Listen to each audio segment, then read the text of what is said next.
And now a word from our Awakened Radio sponsors. AwakenedRadio.net is brought to you by AwakenedRadio.net host and those who support our station by shopping at our Awakened store and by making loving contributions and donations to our station each month. We are also supported by TheBarefootGuru.com. Thank you so much for your love and support of the Awakened Radio Network at AwakenedRadio.net.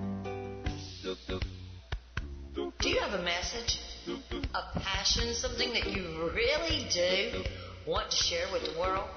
Or maybe you're not ready for the commitment of a weekly radio broadcast. Well, we've got the answer for you at Awakened Radio. Join us at AwakenedRadio.net. Look up under the banner where it says services.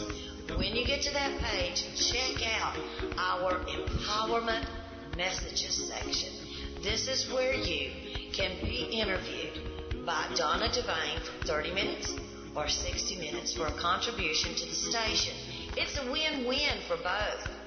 You get your message out to the world in a manner that really connects to the Awakened Radio listeners, and you get to help the station and work with us so that we grow and expand at the same time. See, it's like I said, it's a win-win for everybody. Get your message. If you're ready to launch a book, launch a new coaching class, whatever it is, join us at AwakenedRadio.net.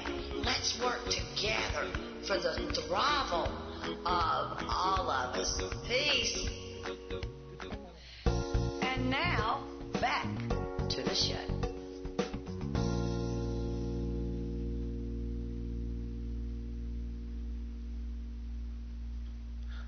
Hi, this is Rob with Your Unfolding Senses. We're here to talk intuition. And tonight, we'll focus on a little bit about dream work. If you have questions, feel free to call in at 334-649-7204 or Awakened Radio in Skype, or join us in the chat room at awakenedradio.net and go to the live chat room page. Now, I think one of the biggest questions dreams and intuition can really help us answer, and something I mentioned briefly last week, is the question, what does life want for you? Have you spent time thinking about that? Your dreams can definitely answer this, and that's what we're going to spend some time looking at. From when you start to look at your dreams from the question of what's life trying to bring to us, then the dreams take on greater depth, greater meaning, and you can really connect more deeply to your intuition when you lend credence to the fact that they're trying to bring you a message of some sort. However, just like working with the chakras, we can't see them, can't even feel them, the chakras that is, sometimes, most of the time, and we wonder, well, are we crazy? What's going on here? It's a little bit about letting go, and being willing to explore and experiment, and having a willingness to enter the mystery of our lives, and willing to be curious and open to asking questions, and being patient, taking your time, going slow. And going back to a quote from Dr. Larry Dossey that I mentioned last week, he says, "Mystery irritates. It demands solutions. Perhaps this is because we are so intolerant of ambiguity, generally preferring things in black or white without shades of gray. When faced with mystery, we often engage in desperate attempts to solve it. The desperation is apparent, as we've already seen, in the effort to explain away the occurrence of severe illness in spiritually enlightened individuals, anything to preserve our preferred theory that good people don't get sick." Here he's talking about people getting sick, but it could really relate to anything, even just depression or just not feeling like your life is right. And that's from his book, I guess, Healing Words. So the first question that I'd like to talk about tonight got a few emails about trusting the process. And one of them says, I hear trust the process, and I'm never sure what the heck they're talking about. What are they saying in English? So I have a quote here that really relates to that I think it makes it simple, from Michael Singer's book, The Untethered Soul. And he says, you have a wellspring of beautiful energy inside of you. When you are open, you feel it. When you are closed, you don't. This flow of energy comes from the depth of your being. It's been called by many names. In ancient Chinese medicine, it's called Qi. In yoga, it's called Shakti. In the West, it's called spirit. So really, we're talking about paying attention to your body, paying attention to yourself, paying attention to how you feel, I guess is what it really boils down to. So we're talking about trusting the process, and I guess what you can really say is trust that you'll know where you need to go. And that's the most important thing here. Paying attention to your feelings and constantly asking yourself, how do you feel? And if you're in especially if you're in some sort of contract or deal or a business relationship, you might look to not only how you feel, but what is the other person saying to you unconsciously? What do their eyes say? Look to their eyes. Just look at their body language. What's triggered in you? Do you trust them? You might have to walk away if you don't trust them. And a saying that comes up from my line of work, it's trust but verify, which I don't really like, but everyone always says that. It's, having trust in the person and spending time verifying that what they're saying is true. So giving them, I guess, the benefit of the doubt, which I guess is a better way of putting that. Oh, it sounds better to me at least. Give them the benefit of the doubt, but verify whatever they're saying is true. So going back into trusting the process, what does that mean? I think, for me, it's being aware of when you're stuck in fear, doubt, worry, and recognizing that's okay to have those and moving forward. And I think I had a really good mentor from an unexpected place who really helped me to see all this pretty clearly when I was looking to buy a house. Took me a while to find a realtor who understood my process, which was a lot of talking about my doubts and worries about the particular house that I was looking for.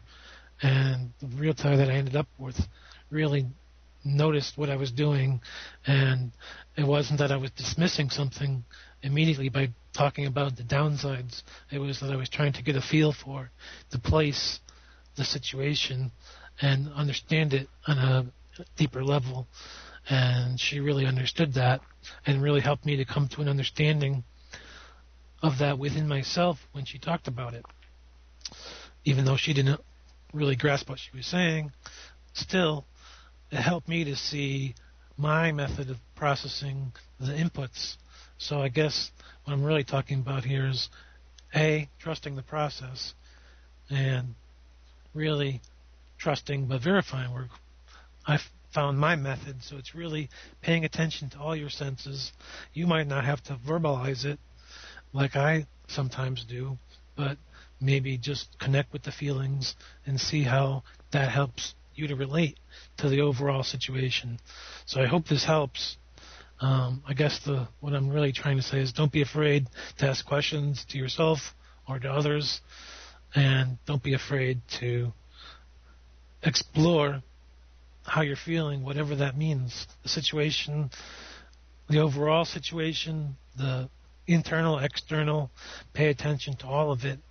And even if that means asking in more ways than once, a variety of ways, just make sure that you're comfortable with the situation and that you're processing your inputs. If need be, rephrase the question in a different way to see if you get a different answer. and maybe eventually you'll become clear. And for some people, their method of processing, their method of intuiting is fast, and the verbal is very fast for them, or the auditory is fast for them. Whatever you recognize as being fast and efficient, use that to your advantage. For me, I guess it's the verbal and the imagery, so I pay attention to both of those, although I'm paying attention to everything. The ultimate goal really is to get clarity on the topic that you're interested in and process that as fast as possible, but in a way that helps you to make the right decisions. So seek out help when it's needed, and that'll increase your chances of success and trusting your process and finding a good path to go along with your experience. And another experience, I guess, you might use this to your advantage is like in a car dealership experience. So you're in the car dealership and they're offering you all kinds of numbers, and you know there's all kinds of deals. And what happens? You get nervous, you get tense. I guess what I'm saying here in this situation is trust that it'll all work out, but be discerning and verify that you're not going to get hurt in the end. So know that if they're lying to you or they're just not telling you the full truth, and be ready to walk away. You might literally go into a car dealership, for instance, with no intention of buying a car, and sit down and talk with one of the salespeople and notice how they interact with you. And then you can even tell them the truth that you're just here to explore your options, because you are. And then when you leave, you can review what happened. Did you trust them? And you can use that same situation in the rest of your life every day. So you're working and you sit down with someone and they seem a little shifty. Try to find a way to bring that up. Perhaps you can say, well, you don't make me feel warm and fuzzy. That might be a real simple thing to say. And it might help them to find a way to shift and recognizing that they're not telling you the whole truth. That's what we're talking about tonight. We're really trying to help you to shift out of your fear and doubt, but also help you to break out of a pattern of saying, well, they're never going to change. That might happen by you changing through softness, softening inside and becoming compassionate for yourself, becoming compassionate for the other. So that's part of trusting the process. And again, how can you do this? I guess the best way is to focus your attention on the here and now. You might do that through breathing in a meditation. And John Kabat-Zinn says, we can use breathing meditation to deepen our ability to dwell in deep states of calmness and concentrated awareness. Staying with the breath no matter what ultimately leads to deep experience of calmness and awareness. So spending some time each day or each week in a breathing meditation, and that might help you to be calmer in these stressful situations so you can better deal with that coworker who puts you on edge, or when you're in that particular situation, like at a car dealership where there's lots of stress, or buying a home, or other kind of big negotiation. When you can be calm within yourself, no matter what's going on in the world around you, you can be a little bit more calmer and see things in a more clear way and be able to process all the inputs, your five senses and beyond, what's happening to you. And in the chat room, Donna asks, is she being warm and fuzzy? I don't know. We'll have to wait and see. So the next question I got is, what are some simple things I can do to connect with my intuition? I know it might take a while, but I'm a little bit lost. And I think it really goes back to knowing that you already have the answers, as I've mentioned before, but I think something that really gets in our way is a lot of input from our electronics these days. So television, computers, I've been tweeting about this, and I think one of the best things to do before you go to bed, maybe an hour to 2 hours before you go to bed, is just to unplug all that stuff, step away. I even saw an article about the light coming from all of our portable iPads and notebooks and tablets causes us to delay sleep for a while. So even turn those off. Just turn all that stuff off and maybe spend some time meditating or breathing, doing a breath meditation, or just sitting in silence or winding down, doing small things, maybe doing some cleaning at first, but whatever. It's generally time to wind down and spend time with yourself. So perhaps reading a book on a person that inspires you from the past or something of that nature might help you to step more quiet into the quiet and slow down and wind down your mind, and that might help you to be more receptive to dreams and better able to connect with your intuition, because now you can really listen to your body and begin to notice what you actually are intuiting and through your five senses and beyond, but you haven't noticed because you're watching too much TV or drinking coffee or whatever it is at 8 o'clock at night when you could be spending time with yourself in silence. Now, that doesn't mean we can't spend time with other people. It just means that it's time to step away from all that chaotic stuff and start to make space for our intuition and prime time for prepping for dreams. Even maybe just spending time reflecting on what you'd like to dream and stating an intention to say, I'd like to dream about such and such tonight. Which leads me to the next question, which we'll probably go into after the break, is, I've had a dream about such and such. What does it mean? Now, I've mentioned throwing away the books before, so that's the first thing I want to mention. Throw away your book. Put it on the shelf and leave it be for now. You really need to build up your tools, and that includes being able to at least understand some of the symbols that are common in your dreams. So having a logbook and recording these symbols, and maybe you'll notice recurring symbols that keep coming up over time, and that might help you to better understand what your dreams mean for you.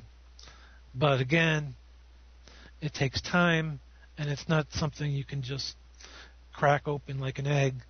It takes patience, compassion, and compassion is really a big thing to mention here, because our dreams could be bringing up things about ourselves that we need to change. We know we need to change, but it's hard, and it'll take time and patience as it's likely to do. So what I'd like to mention is, don't feel wrong by the dream. Just recognize that it's bringing up something that it's trying to help you to make a change with.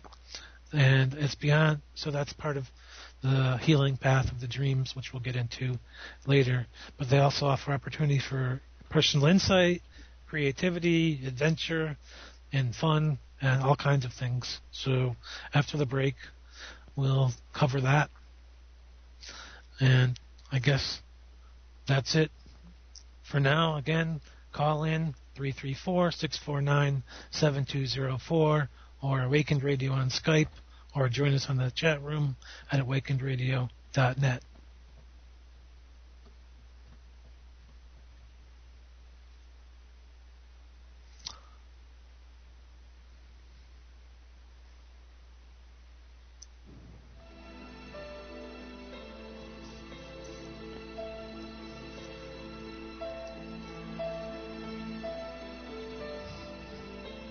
I think we can break now.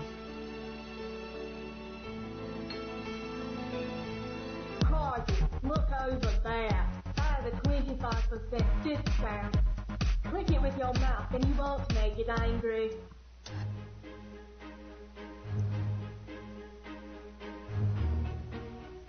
Did you know Awakened Radio has a store slap full of gemstone jewelry, stones, crystals, Donna Devane's autographed books, healing sessions, all sorts of interesting and exciting things. And because Awakened Radio is celebrating our first birthday throughout the month of November, when you visit awakenradio.net and click Awaken Store, look there for a special coupon code that will save you money when you use it at your checkout.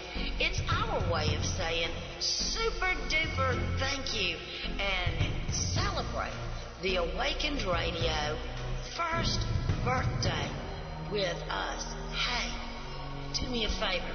Invite all your friends to our birthday party. The whole month of November, we're going to be celebrating not only with sales in the stores, but with giveaways and contests and all sorts of fun stuff.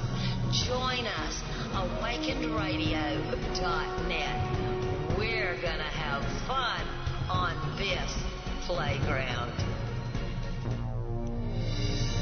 Awakened Radio Network is proud to announce Healing the Holidays, December 1st, 2012, at awakenedradio.net. Be sure and join us in our chat room as we have beautiful, wonderful, awesome, inspiring, and empowering teachers speaking to you from the U.S.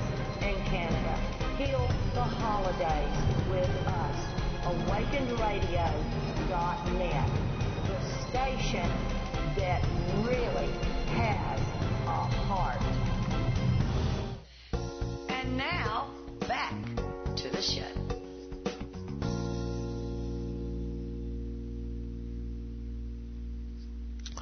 Okay, we're back.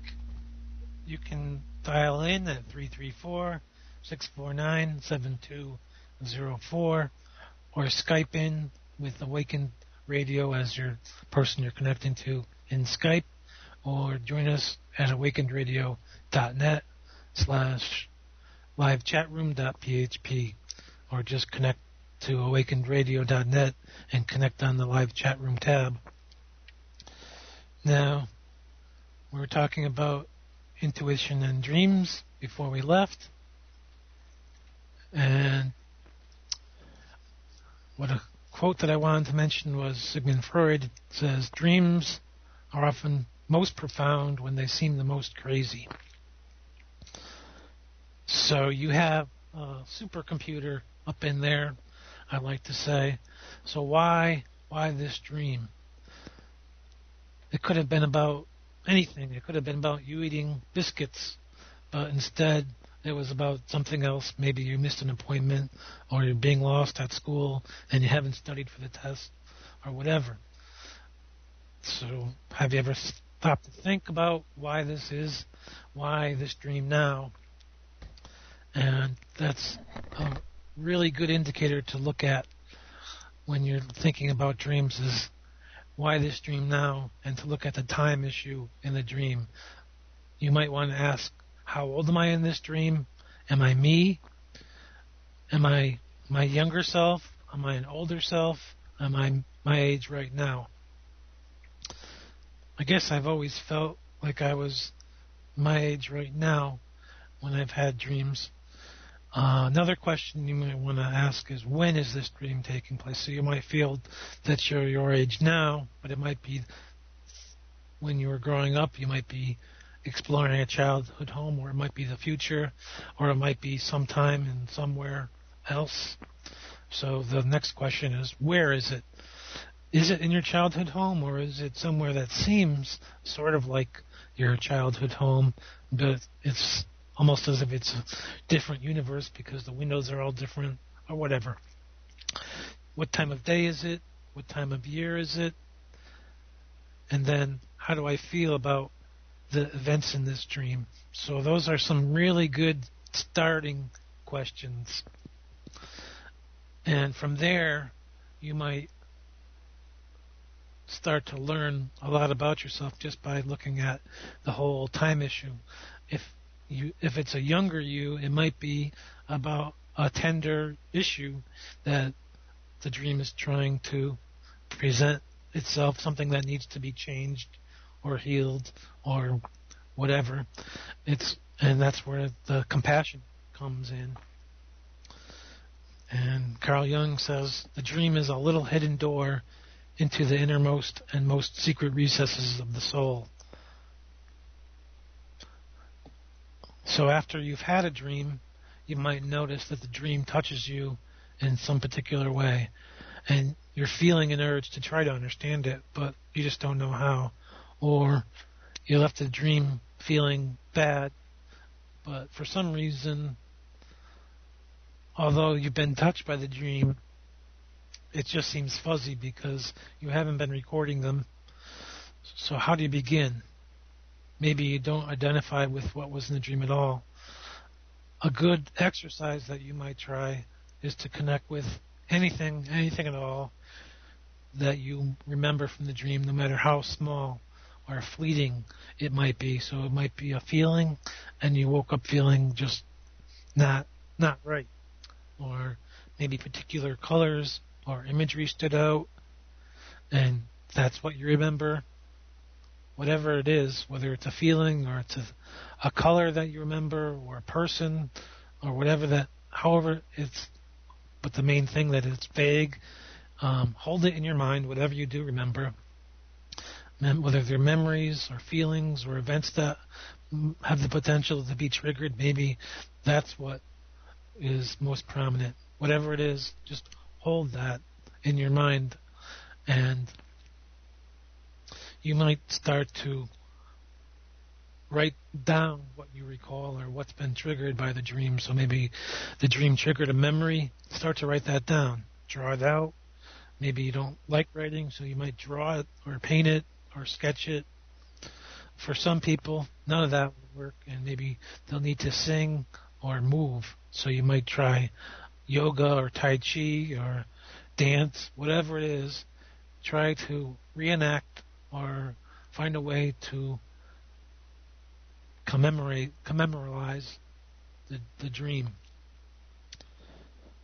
An example of this might be, and I've had some people talk about going out into a big garden in a dream. So you might write about what gardening means to you and see where that leads.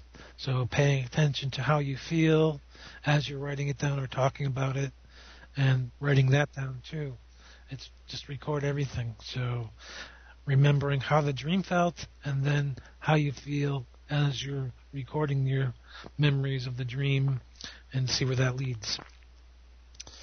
And often when we're having dreams about nature and gardening in particular, but not always, because it really depends on you, it might be talking about paying more attention to your body and how you've been treating it, and that might lead to, for instance, taking up a new exercise routine like Tai Chi or yoga, where you can really connect with your body. But again, it depends on you and the circumstances.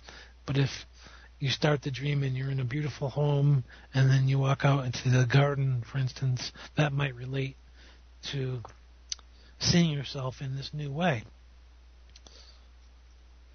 Now, some people are curious about what to do before they go to bed. What can help you to recall your dreams in a better, more clear way? As you've been recording dreams, Donna mentions a Herkimer in the chat room. I'm not sure what that is. I think that's a person, but maybe she can provide a link. A crystal.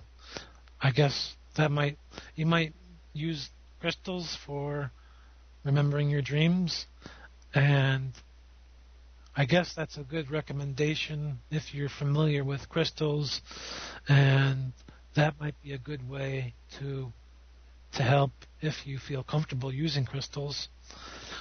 So I guess the Herkimer diamond might be very helpful. Well, I'll look into crystals for another talk.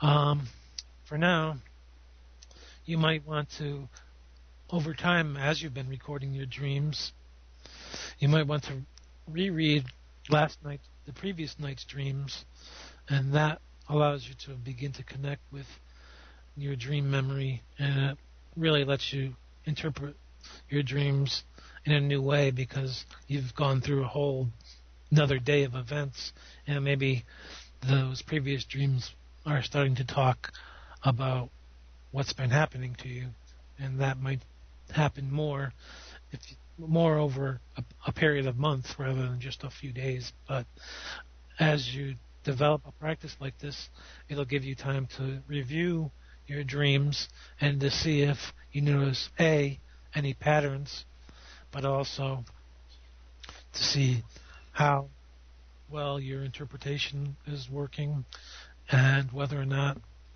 you've seen what's actually coming to place. And you might also use this downtime that I mentioned earlier to, again, ask for a dream you'd like to have. So if you have a question about something or someone, you might write it down in your journal and say, I'd like to dream about so-and-so. Give me a dream that talks about whether I can trust this person or whatever your question is, and have a clear intention to dream about that. And you might even use this time to practice having a dream, have a visualization. So visualize this person and you clearly getting along, for instance, if you're asking about someone that you don't trust or don't get along with. And then you might also send them compassion and see yourself in a trusting relationship with them. But of course, be discerning. Always go back to the discernment and know that if you're receiving information intuitively that something's wrong, that you might need to take a step back in your relationship. Always be discerning. Don't just blindly jump into anything. So that these steps before bed might help you to improve your dream recall. Another step might be to state that you're going to wake up without an alarm clock. So again, we're stepping away from the electronics and clearing our bedroom from some of this electronic static. And now when we wake up, we won't be jolted awake. We'll wake up when we're ready. You might keep a battery-operated clock or no clock at all in your bedroom if you have that luxury. But something that isn't going to keep you up at night and doesn't loudly tick might help you to sleep better and recall your dreams better, especially when you don't get jolted awake. And have your dream journal close by, or use, I don't know, this kind of goes against my electronics policy, but you can use the voice recorder in your phone so you don't have to turn any lights on at all, and just speak into the phone into one of the voice recorder apps and record the dreams that way, and then go back and write them in a journal. And someone recommended to me this week to use one of these nifty, they're, I don't know, $5 or $6 pens that have a light in the tip when you write, so you don't have to turn on any lights, and you can record in your journal with the pen that has a little light at the tip, so that you can not have to turn on the light and record all your thoughts that way. I guess that's kind of neat. I don't know. I think you might find them online somewhere, but I don't have one of those. I might try it eventually. So if that speaks to you, go try that. And another exercise that you might try to recall your dreams is to go through your day in reverse and recall everything that happened. You don't have to record this. It's just really to build up your memory and your intuitive abilities to recall what you did and how you felt in reverse. So you can really build up your senses and see what happened to you throughout the day. So as you're lying in bed, remember getting in bed, brushing your teeth, combing your hair, coming home from work or coming home from whatever you did during the day, leaving for the day, breakfast, showering, waking up, all of that up to waking up, and then falling asleep. And then when you wake up in the morning, do the same thing in reverse to remember your dreams. I ran into an idea about drinking several glasses of water before you go to bed. If you think you can handle that without too much trouble, you might try that so that you wake up, have to go use the bathroom, and then that's opportune time to record your dreams if you remember any of them. Marcia Norman says, dreams are illustrations from the book of your soul that it is writing about you. Another exercise you might try that really helps you to connect with your body and the dream world in general is sort of a shamanic exercise that's about connecting with your home and the land around it. So you don't have to do this right now, but you might sit or lie down, close your eyes, and imagine yourself outside your home. And take your time and walk around it, noticing whatever comes to your attention.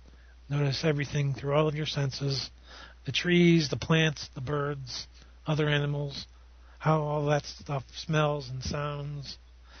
And maybe you smell someone cooking dinner. You might notice the sound of traffic or a plane going by overhead. Listen with all of your senses and walk around the entire periphery of your home. First, in virtual mode, where you're doing this inside your home or wherever you are at the time. And then, when you have time, going out and doing that in real life and seeing what stands out versus how you imagined it. Notice the differences, of course, but notice also what showed up both when you imagined it and when you had the experience. So what's important to notice here is what stands out in both places. And that might be coming through via the elements, water, wind, earth, heat, fire. All that might be showing up and reinforced near your home. Now, especially if it's one of those, and you're also having dreams. For instance, you might be having dreams about water, and you have a home near the shore or on a lake. Maybe it's trying to connect to a bodily need around that. Perhaps it's talking about a need to be more expressive. But again, you'll have to need to look to the dreams for what it means for you. But it could be that it's both a need to be more expressive and a need to explore your intuition on a deeper level. And that's why that particular element is showing up. But again, don't rush out to get the dream dictionary. You don't need it. And you can amaze yourself when you really start to look at what the dreams mean for you. And in the chat room, Donna says, what a dream. But what about a dream where the whole dream you're needing to eliminate, I guess? Well, that could be that you do have a need to eliminate. And she also mentions I had the weirdest dream last week. So what was the dream about?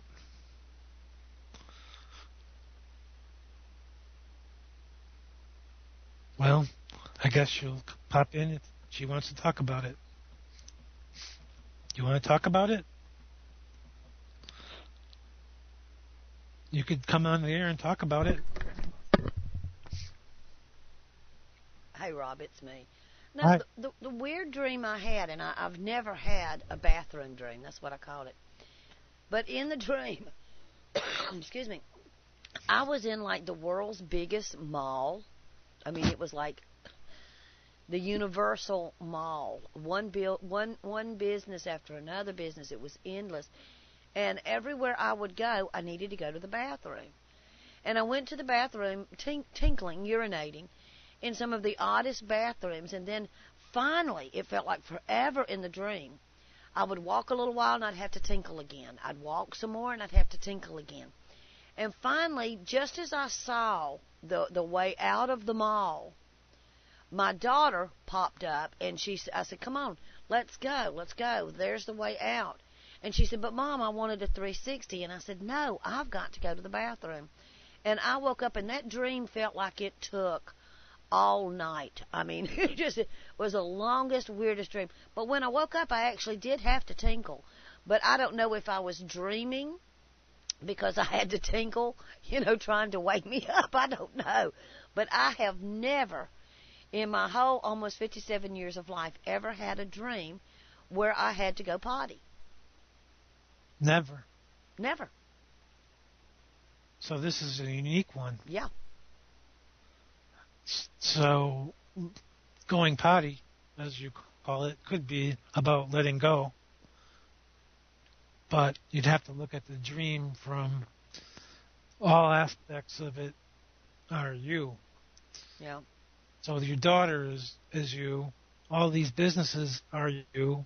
These weird bathrooms are you. And for some reason, there's a big time issue here.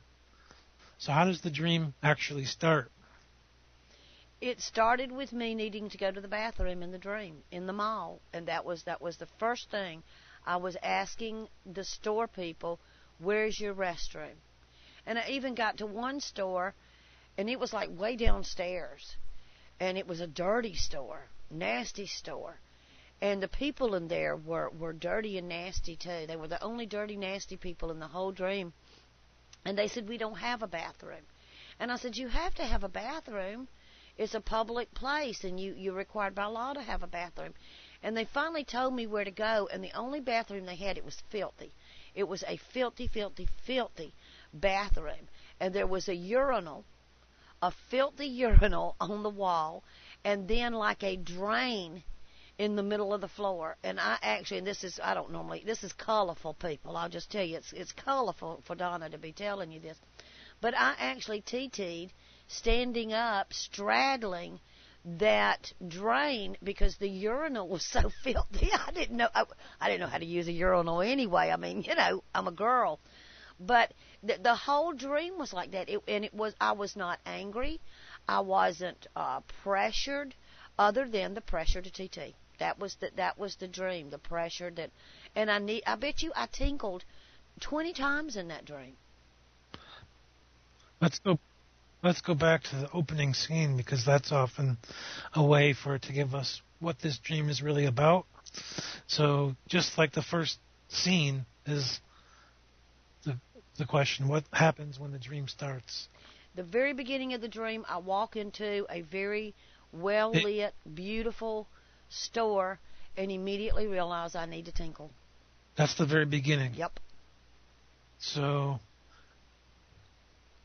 you then might look at that dream and say, okay, where does this happen in life? It's not going to be literal, obviously. Yeah. But it might be that there's all this space, right? So walking into it, and there are all these resources that you have, and for some reason they're not what you're looking for, and you feel the need to let go. Mm-hmm. So there's the conflict between the resources available and what you already have. Mm. So it's somehow talking about loosening up or letting go, and then looking at all this beauty around you at the same time.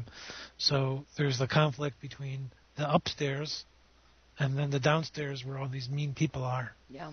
Dirty, mean people, too, with dirty bathrooms. And I'm wondering, now that you said that, I had just made the comment to my daughter the day before that or something that, okay, I'm almost 57. I am declaring my independence. You know, I am going to start doing what I really feel Donna wants to do. What the real me wants to do without so much nurturing and always putting other people first. I'm gonna start really putting my dreams and my expectations first. And if you're a parent, you understand, what I'm talking about with that. A lot of times as a parent, you say yes when you really want to say no, and if it's a choice between you and your kid, more often than not, you choose whatever it is your kid wants to do. You sit at thousands of hours worth of some kind of practice. And now that my baby, is 19, I'm ready to let go. And maybe that's what the dream was reminding me of, was just, really let go and let it flow, and maybe get rid of some of the frustration or the repressed aggravation that I have about not being able to let go. And also the dream is talking about there's lots of little stops. So it's a lot about patience and maybe letting go of expectations even of what it might look like, because here you are using a urinal for the first time. Yeah. A dirty one at that. I mean, that sticks out the most to me out of the whole dream. And then at the end of it, as I kept asking people, how do I get out? Because part of the dream was trying to get out of the shopping mall too. And it's like everywhere I would go, the need to urinate kept me from making really any forward progress. And when I finally got to where the people said, well, there's the exit right up there. If you'll look right up there, you'll see it. And it was like the world's longest hall. And as I finally see the big, huge doors at the exit, Zoe pops up and says, hey, but I wanted a 350. And I went, no, I've got to go home. I've got to go to the bathroom. And that's how the dream ended. So your daughter shows up and mentions 360. Yeah. Which is, almost like someone telling you, turn around. Yeah. And she is saying turn around, actually. Mm-hmm. And the words are do with 360. Yeah. So it's almost like she's trying to help you see what you've done, but also encouraging you to stay where you are. Mm. So there's the literal spin that's happening right there. It's like, see what you've done? You've accomplished quite a bit, but you're not done yet. Yeah. Wow. Well, Colin is trying to get in the chat room, and I saw him in the chat, but he says he's having a problem in there. So I'm going to see if I can just get him to call in. He's been telling me that they've had quite a few synchronicities and coincidences and things associated with numbers that he wants to talk to you about this last week. So okay, continue on with your show, and he's on his iPad, so he's having an issue. He may have to just use his cell phone. Colin, if you are listening right now, and anyone else, it's 334-649-7204, and I'll see if I can send him a Skype message. Okay. Now, to come to a conclusion about your dream, it's not enough to just look at it and say, yeah, that's what I think it means. You might need to take it and do some work around it. For instance, with the dream we just talked about, you do artwork around it, as I mentioned before. So you might sit and draw. And now this doesn't have to mean you're drawing like a Rembrandt picture. You can crack open the crayons and draw however the dream made you feel. So you might end up picking one color and doing all your drawing that way. It doesn't matter. It's how you felt. And this imagery can be hung up, and you can work with that imagery over time, and that might help you to come to some deeper introspection about the dream and what it meant for you. And that's just the start. Eric Fromm says, a dream is a microscope through which we look at the hidden occurrences in our soul. So I think what's important here is to recognize that the dreams have that when dreams have something in common, you might have missed it, and even if you're using one of the dream books, they might all say something is different, but the core thing is to notice what is common within a dream. Usually it's time. So again, paying attention to when the dream is taking place, asking, is it now? Is it in the past? Is it in the future? Are you your age now, or do you feel younger? How old are your friends and family members? And that might help you to really figure out what's happening. And if you're in some sort of maze, for me, that's really about, a lot of times, about connecting with getting simple, being honest with myself, being basic. I don't need to necessarily think through everything and puzzle it all out, but it might be, again, about asking for help. And just by seeing that there's a time aspect, you can really learn more about what the dream is trying to tell you. And one dream that I had earlier this year was a really, really simple dream. It was about a box of frozen food in the oven. The box was unopened, but the oven was on and the box was charred, and that was it. And that helped me to come to the conclusion that using that's the right word, using these frozen foods really wasn't the best choice for me, and I could spend more time cooking. And that's what I've been doing over the past few months, past year, is to really cook more versus getting the frozen dinners. Although they were easy and I could pack them for lunch really nicely, they probably were about as healthy as eating the cardboard. They're loaded with salt a lot of times, and, well, at least for me, my dream, I think, was reflecting that need to choose a different way that was perhaps healthier. Probably, as Don mentions, loaded up with GMOs and chemicals. Is Colin available? Do we know? If he's not, He keeps popping on and off Skype. I messaged him in the chat and through Skype for him to call, but he's obviously having tech problems with his iPad. So I wish he would get on his computer so that he could communicate with me. If not, he'll have to save it for next week, because, how about like 7 or 8 more minutes? Yeah. Okay.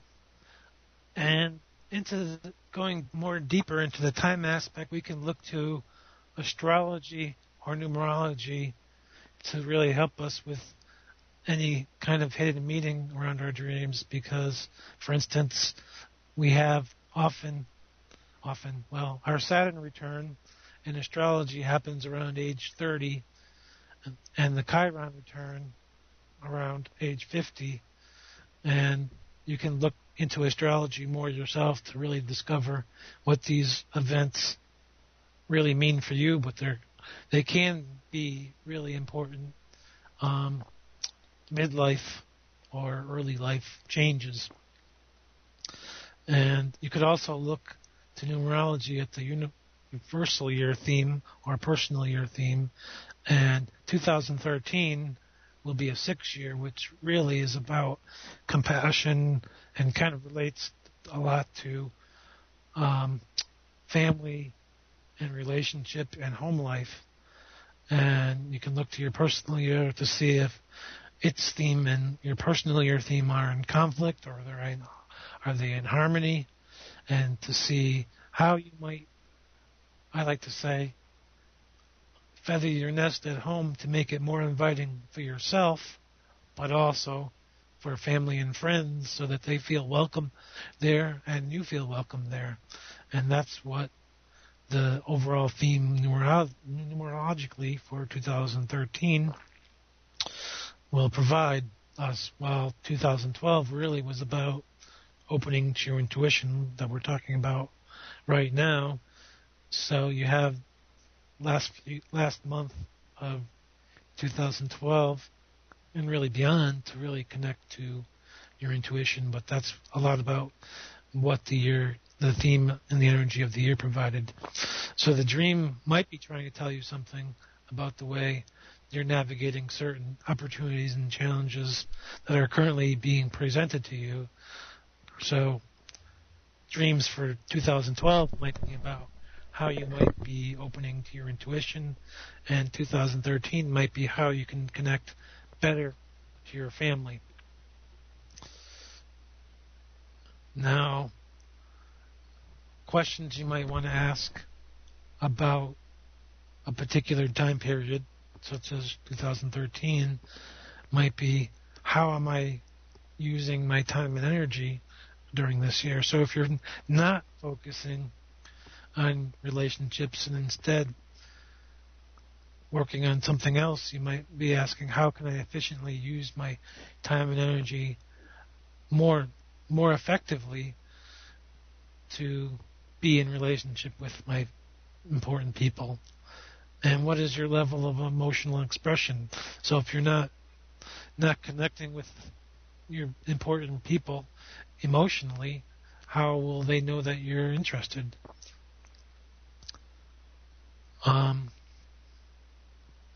Next question might be, do you have a need to fit in or belong?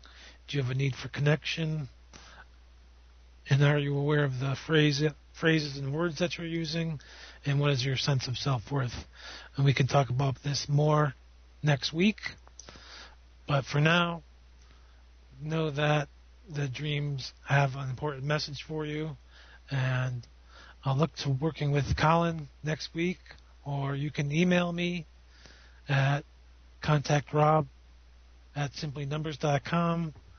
Or you can call in next week via Skype at 334-649-7204, or join us on Skype at Awakened Radio, or join us here at awakenedradio.net. Meanwhile, if you have a question, contact me on Twitter at AwakenedRob or Numbers by Rob. And again, though, I'm also on Facebook at Numbers by Rob and Awakened Rob. And hope to hear from you with your questions. And feel free to go to my site at blog.simplynumbers and contact me or sign up for my mailing list.